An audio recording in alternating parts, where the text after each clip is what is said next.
Good evening, welcome back to my YouTube channel. बच्चों, हम बहुत दिन के बाद आए हैं, लेकिन कुछ प्रॉब्लम थी, ठीक है ना, तो इसलिए हम अब फिर से अपना वीडियो आप लोगों के लिए लेके आएंगे। फिर से हम कंटिन्यू करेंगे, और क्योंकि कंटिन्यू करेंगे तो इसमें ऐसा नहीं है कि कब तक कंटिन्यू करेंगे या कैसे। अगर चल रहा है तो चल रहा है, नहीं तो बीच में कुछ ऐसे इश्यूज आ जाते हैं जिसकी वजह से थोड़ा सा ब्रेक करना पड़ता है। लेकिन अब ज़्यादातर यही कोशिश रहेगी कि हम कंटिन्यू रहें। तो चलिए आज हम पढ़ते हैं। हमने आपको सेल डिवीज़न का जो चैप्टर है ये एनसीईआरटी में भी है, ठीक है ना। तो एनसीईआरटी में सीबीएसई बोर्ड का लेके आए हैं। इससे पहले मैंने आपको पढ़ाया, ऑलरेडी है यूट्यूब पे हमारे चैनल पे। उसको हमने सेल साइकिल और सेल डिवीज़न जो पढ़ा था, वो सेल साइकिल और सेल डिवीज़न कहाँ पर पढ़ा था वो हमने यूपी बोर्ड का पढ़ा था, और उसमें भी इंग्लिश मीडियम में है। लेकिन ये क्या है, सीबीएसई बोर्ड पे है ना, ठीक है। 11th का है ये चैप्टर स्पेशली। तो चलिए हम शुरू करते हैं। क्या होता है सेल साइकिल, ठीक है। तो सेल साइकिल जो है, सेल साइकिल क्या है कि पहले हम सेल साइकिल को समझने से पहले थोड़ा सा क्या करेंगे, जो हमारा सेल है इसकी कैरेक्टरिस्टिक फीचर्स क्या हैं। आपको पता है all living things, okay, all living things are made up of single cell. कोई भी लिविंग ऑर्गेनिज्म होगा, लिविंग थिंग्स होंगी, कोई भी जीव होगा, वो पहले किससे बना होता है, एक पर्टिकुलर सेल से बना होता है ना। फिर वो सेल आपको पता है क्या करते हैं, डिवाइड करते हैं, और डिवाइड करने के बाद वो क्या करते हैं, फिर से टिश्यूज का फॉर्मेशन करते हैं, और मल्टीपल टिश्यूज मिलकर क्या बनाता है, बॉडी ऑर्गन बनाता है। और बॉडी ऑर्गन्स जो हैं वो बॉडी का क्या बनाता है, जो ऑर्गन सिस्टम बनाते हैं, और जो ऑर्गन सिस्टम होता है वो मिलकर के पूरी बॉडी का फॉर्मेशन करता है, ठीक है ना। नाउ तो फिर देखते हैं अब कि क्या है कि जो कैरेक्टरिस्टिक फीचर्स एक और है क्या, सेल्स का जो कैरेक्टरिस्टिक फीचर्स है वो है कि सेल क्या करते हैं, ग्रोथ करते हैं और डेवलप करते हैं, ठीक है ना। It is the characteristic features of the all living cells. यहाँ पर याद रखेंगे, वो चाहे क्या हो, मल्टी सेलुलर सेल्स हो या ऑर्गेनिज्म हो या यूनिसेलुलर ऑर्गेनिजम्स हो। यूनिसेलुलर और मल्टी सेलुलर का मतलब पता है, any organisms have single cell, ठीक है, उसको हम क्या बोलेंगे, यूनिसेलुलर कहेंगे। And any cells, any organisms have multiple cells, ठीक है ना। और उनका जो बॉडी ऑर्गेनाइजेशन होगा वो बहुत क्या होगा, कॉम्प्लेक्स होंगे, ठीक है, क्लियर। तो देखेंगे ड्यूरिंग सेल डिवीजन या फिर सेल साइकिल हम कहेंगे, जो सेल साइकिल के अंदर के इवेंट्स होते हैं, ठीक है ना, वो पर्टिकुलर इवेंट्स होते हैं और बहुत ही क्या होते हैं, क्रूशियस होते हैं, ठीक है ना, बहुत क्रूशियल इवेंट्स होते हैं। और ये जो क्रूशियल इवेंट्स होता है, ये क्रूशियल इवेंट्स ही हमारे क्या करते हैं, सेल्स को और हमारे बॉडी को क्या करते हैं, ग्रोथ में मदद करते हैं। जैसे हम इनको बोलते हैं मेटाबॉलिक प्रोसेस या मेटाबॉलिक एक्टिविटीज कहते हैं, जो सेल्स के अंदर होता है, इनसाइड द सेल।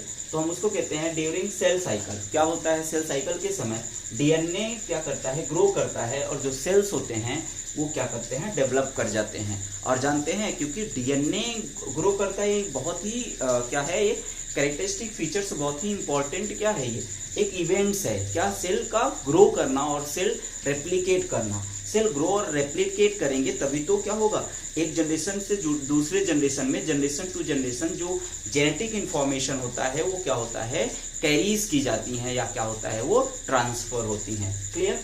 देखिए व्हाट इज सेल साइकिल। तो सेल साइकिल का जो डेफिनेशन है यहाँ पर आपको दिया गया है, ठीक है ना। तो सेल साइकिल का डेफिनेशन क्या है, cell cycle is a series. Cell cycle क्या है, एक सीरीज है, एक इवेंट्स है of events that takes place in cell. जो कहाँ पर हो रहा है, ये एक सीरीज है, एक इवेंट्स है, ठीक है ना, जो पर्टिकुलर कहाँ हो रहे हैं, एक सेल में हो रहा है। और जिसमें क्या होता है, जब सेल में क्या होता है, सेल साइकिल होता है, तो सेल क्या करते हैं, ग्रो करते हैं और डिवाइड कर जाते हैं। सेल ग्रो करेंगे और डिवाइड कर जाते हैं, और फिर एक ट्रू सेल का क्या हो जाता है, फॉर्मेशन हो जाता है। अब हम बात करते हैं कि टाइप्स ऑफ सेल साइकिल की। तो जो सेल साइकिल का टाइप्स है वो क्या है, cells are divided into two phases, या cell cycle are divided into two phases. अब जो सेल हैं वो दो फेजेस में डिवाइड कर रही हैं, तो हम इसको बोलते हैं इंटरफेज और दूसरे को बोलते हैं एम फेज या माइटोटिक फेज। अब हम पहले बात करेंगे किसका, इंटरफेज का। तो कहेंगे interphase is a longest phase of cell cycle. क्या बोलेंगे, interphase is a longest phase of cell cycle and it is also known as resting phase, because here the cells are not divided, cells are only active metabolically. Clear? Now the chromosome are thread-like structure or thread-like fashion. ठीक है ना, जो chromosomes होते हैं, chromosome are network like structure, it is called chromatin thread और chromatin network. Clear? इसको हम क्या बोलते हैं? क्रोमैटिन नेटवर्क कहते हैं. कब? जब क्रोमोसोम क्या होता है, लॉन्गेस्ट फेज है कौन? इंटरफेज. इसमें इंटरफेज में क्रोमोसोम क्या होते हैं? नेटवर्क के जैसे हो जाते हैं और उसको हम क्या बोलते हैं? क्रोमैटिन थ्रेड कहते हैं. अब हम इसको फर्दर क्या करेंगे? डिवाइड करेंगे. G1 यहाँ पर देखो, G1 first, G1 second, S and third G2. Clear? अब इन्हीं को एक एक करके देखेंगे, इसके बाद हम आपको इसमें भी समझाते हैं. ठीक है ना, जो सेल साइकिल यहाँ पर बनाया गया है. तो देखेंगे फर्स्ट जो G1 फेज है, इसको हम गैप फर्स्ट कहते हैं. ठीक है ना, गैप फर्स्ट. इसको हम एक और नाम देते हैं ग्रोथ पीरियड. इसमें क्या होता है? सेल्स क्या करते हैं? बहुत सारे क्या करते हैं? उसको हम कह सकते हैं कि मेटाबॉलिकली वो क्या होते हैं? प्रिपेयर करते हैं अपने आप को ना. मेटाबॉलिकली वो क्या करते हैं? अपने आप को प्रिपेयर करते हैं, लेकिन वो डिवाइड नहीं होते हैं. तो हम इसको कहते हैं ग्रोथ पीरियड. इसमें सेल क्या करते हैं? ग्रो करते हैं और डेवलप करते हैं. दूसरी चीज, इसको हम प्री सिंथेसिस फेज भी कहते हैं, because here it is present before the S phase. It is present before the S phase. तो यहाँ पर एस का मतलब क्या है? Synthesis phase. क्या है? Synthesis phase. तो इसको हम क्या बोलते हैं? इसको हम प्री सिंथेसिस फेज कहते हैं, क्योंकि ये एस फेज के पहले पाया जाता है. क्लियर? इसमें कोई दिक्कत नहीं होनी चाहिए. ओके, तो हम कह रहे हैं कि जो G1 फेज है, G1 phase is a longest phase of interphase. Means हम किसमें कंपेयर करेंगे? यहाँ पर हम तीन ही पढ़ रहे हैं, G1, S और G2 पढ़ रहे हैं, तो हम इन तीनों में कंपेयर करेंगे. तो S फेज और G2 से बड़ा फेज होता है कौन? G1 phase. किसमें? ये आपके इंटरफेज में. क्लियर? आगे ये क्या है कि cells gives decision to divide. इसमें सेल जो होते हैं वो डिसीजन लेते हैं कि हम डिवाइड करें या ना करें. अब अगर सेल डिवाइड नहीं करेंगे तो उनके साथ क्या कंडीशन होगी, अभी आपको बताते हैं. उसको हम G0 कहते हैं. ठीक है, G0 is not considered in the cell cycle. Okay, now आगे फिर देखते हैं. Cells give decision to divide. ये क्या करते हैं? डिसीजन लेते हैं. यहाँ पर गिव है तो यहाँ पर टेक कर देते हैं. टेक क्या बोलेंगे? टेक्स. ठीक है ना, गिव नहीं होगा, देना नहीं, लेना. ये क्या करते हैं? डिसीजन लेते हैं. ठीक है ना. और आगे फिर यहाँ पर क्या होगा, अभी आपको बताया. इसको ग्रोथ फेज कहते हैं, because cells grow and develop. इसमें सेल्स क्या करते हैं? ग्रोथ करते हैं और डेवलप होते हैं. एक और बहुत ही महत्वपूर्ण इवेंट्स या इसमें होता है, वो क्या है? Formation of protein and RNA. इनमें क्या होता है? प्रोटीन और आरएनए का क्या करते हैं? ये फॉर्मेशन करते हैं for the cell division. Clear? Now second आते हैं हम क्या, हमारा जिसको हम कहते हैं S phase. What is S phase? S phase में क्या होता है? इसको हम सिंथेसिस फेज कहते हैं, because here the DNA replication takes place. Okay, यहाँ पर क्या हो रहा है? डीएनए का रेप्लिकेशन हो रहा है. ठीक है ना. तो ये आप पूछा जाता है भाई, ये क्या है? नीट के लिए भी इसमें क्वेश्चन होता है कि डीएनए का रेप्लिकेशन कहां पर होता है? तो डीएनए का रेप्लिकेशन कहां होता है? एस फेज में. लेकिन याद रखेंगे, एस फेज में सिर्फ डीएनए का ही रेप्लिकेशन होता है. यहाँ पर क्रोमोसोम रेप्लिकेट नहीं करेंगे.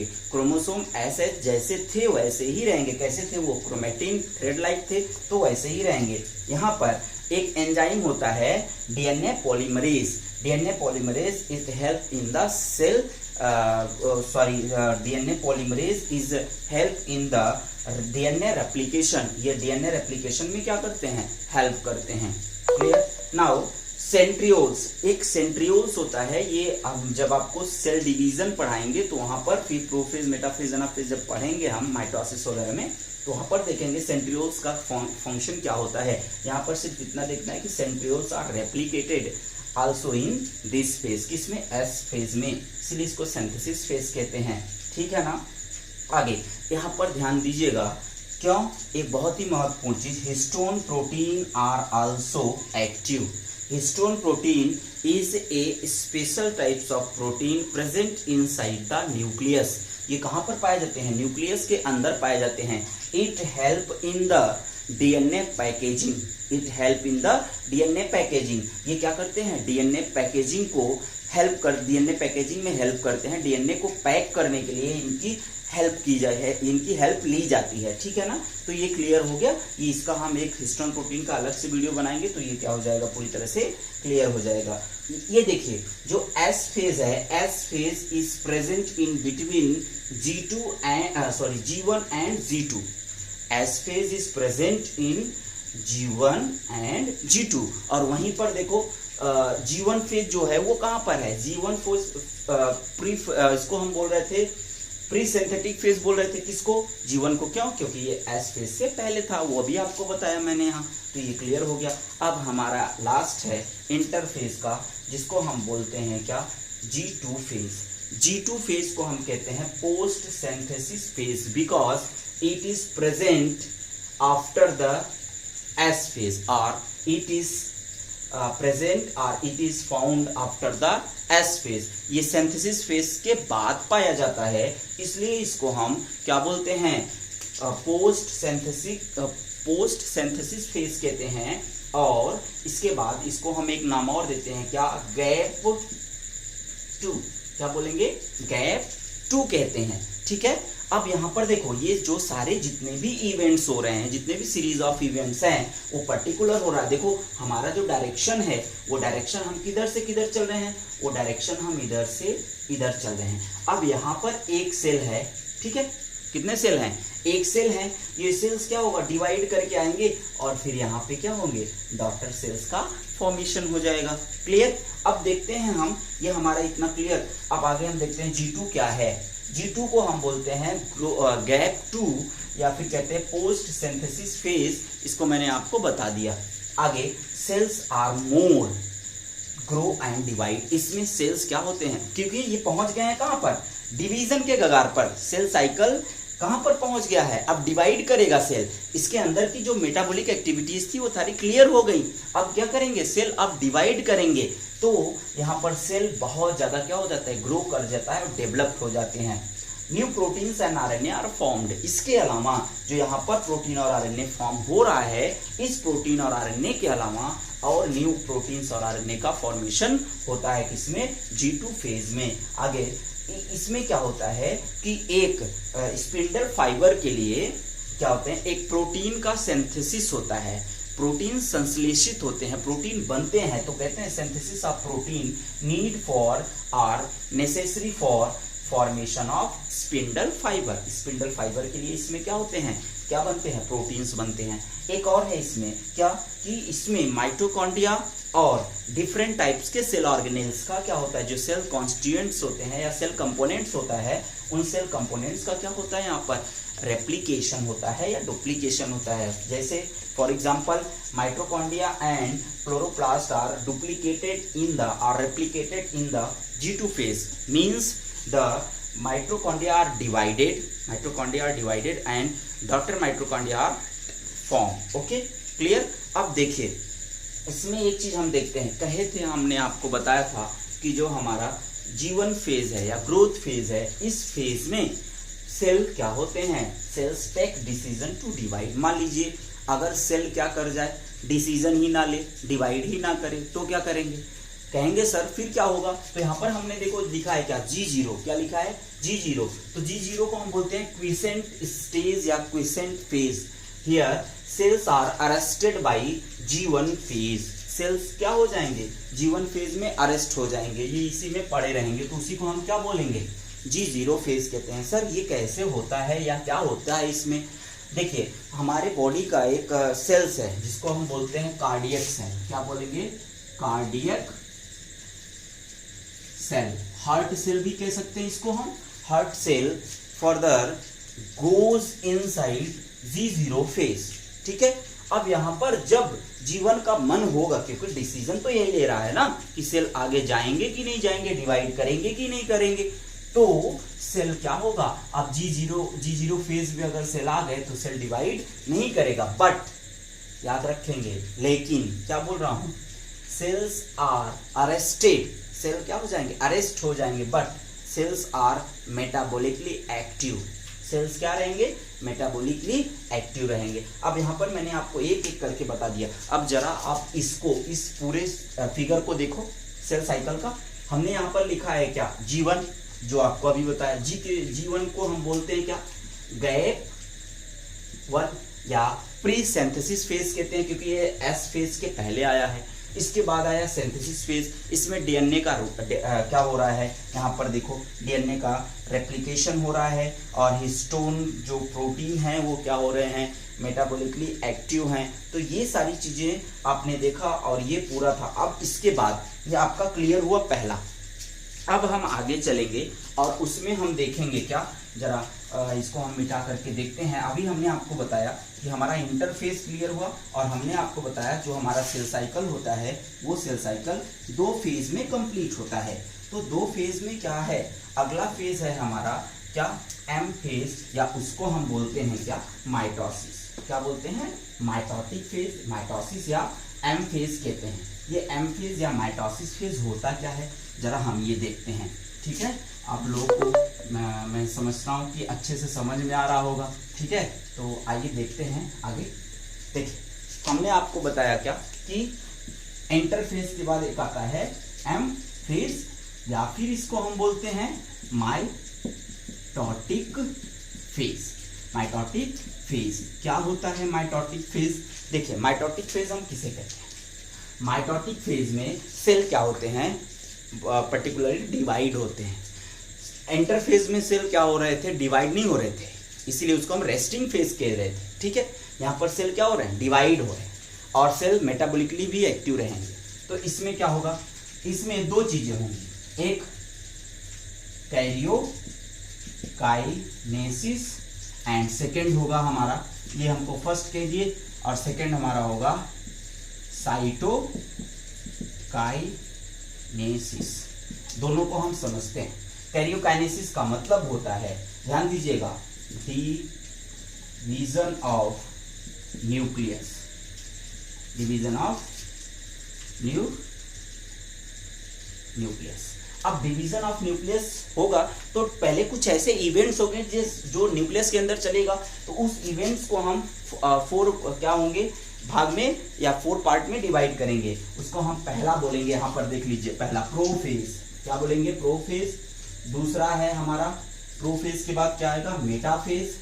मेटाफेज के बाद हमारा आएगा तीसरा एनाफेज, और एनाफेज के बाद हमारा चौथा आएगा क्या, जिसको हम बोलेंगे, चौथे को हम बोलेंगे क्या, हम बोलेंगे चौथे को टीलोफेज। टीलोफेज, ठीक है ना। अब यही चारों फेज हमें सेल डिवीजन में पढ़ना है। तो प्रोफेज में क्या इवेंट्स होंगे, प्रोफेज में क्या इवेंट्स होगा, मेटाफेज में क्या इवेंट्स होगा, ठीक है। और इसके बाद एनाफेज, एनाफेज में क्या इवेंट्स होंगे, इसके बाद टीलोफेज में क्या इवेंट्स होगा, यही सारी चीजें हम देखेंगे। इसके बाद जब टीलोफेज में जाएगा, after completion of mitotic phase, जब माइटोटिक फेज क्या होता है, कंप्लीट होता है, तो सेल्स आर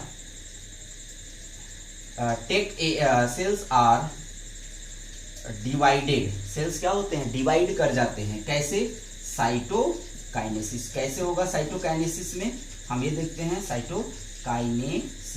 साइटोकाइनेसिस में क्या होगा, अब मान लो 2 सेल्स बन गए, ठीक है, सॉरी 2 न्यूक्लियस बन गया, डिवाइड हो गए, न्यूक्लियस का ही तो डिवीजन के, डॉटर न्यूक्लियस बन गया। अब इसमें सेल्स क्या होंगे, 20 से डिवाइड हो जाएगा, और 2 डॉटर सेल्स विथ न्यूक्लियस क्या हो जाएंगे, फॉर्म्ड हो जाएंगे। तो यही सारी चीजें अब हमें आगे देखनी है। तो मैं आशा करता हूँ, आई होप कि आपको अच्छे से समझ में आ गया। ठीक है, okay, wish you all the best, thank you.